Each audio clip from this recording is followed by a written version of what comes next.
Hi, it's Brendan Stoneman at RE/MAX Kelowna here, and I'm joined by Home Inspector Murray Klingbeil from Amerispec.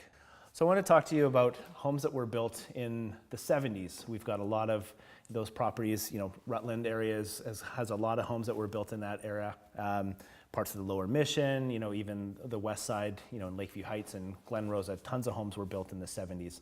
What should people buying those homes be looking for when they're purchasing those properties?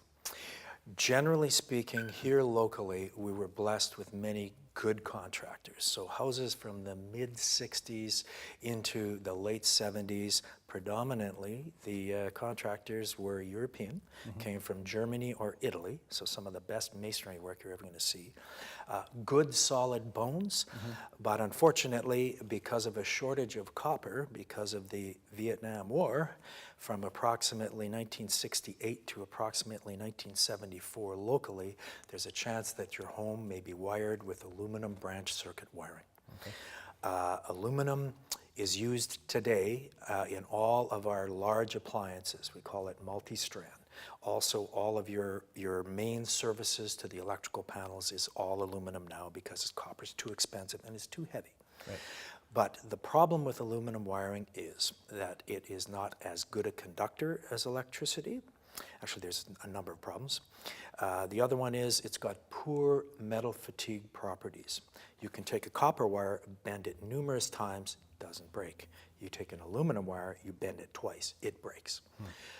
It also has a property called thermal expansion. So under heavy load, when you're using a heavy draw appliance like a toaster oven, the wire heats up slightly.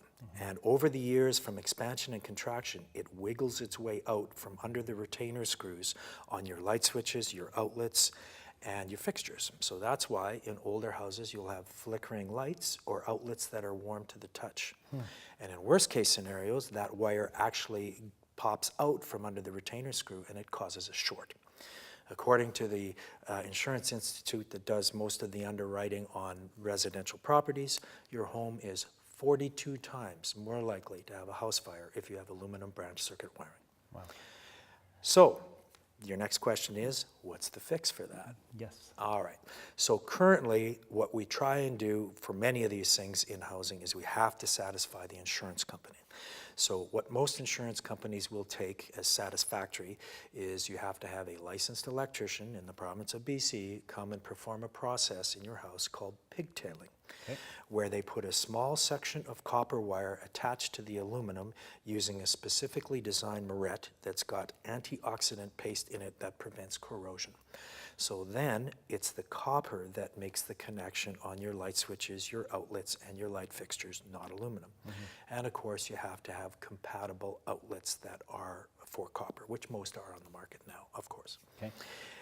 Relative cost on a house approximately 2,000 square feet, which is a lot of them of that era, you're looking somewhere around the $2,000 to $2,500 mark. To go and have the whole home pigtailed. Correct. Okay, so how would one recognize whether there's aluminum wiring or copper wiring, assuming they're not an electrician or a home inspector? Very good question. We, of course, take the panel covers off the main panel and we can see clearly what's there. But as a quick test, if you go to one of the original outlets in the house, not a basement renovation that was done later, which could be copper, the easiest one, the most reliable one is your kitchen counter outlets because you know they've been there since day one. If you pull a cover off, you should be able to see on the side of the screw whether it's copper or aluminum. That's your telltale right there. Perfect. And you can have a mix match of a little of both because guess what? Even if the house was built in the 80s, Uncle Harry had a few spools in the shed and it ended up in your renovation. So you've got to be careful. Yeah, very good advice.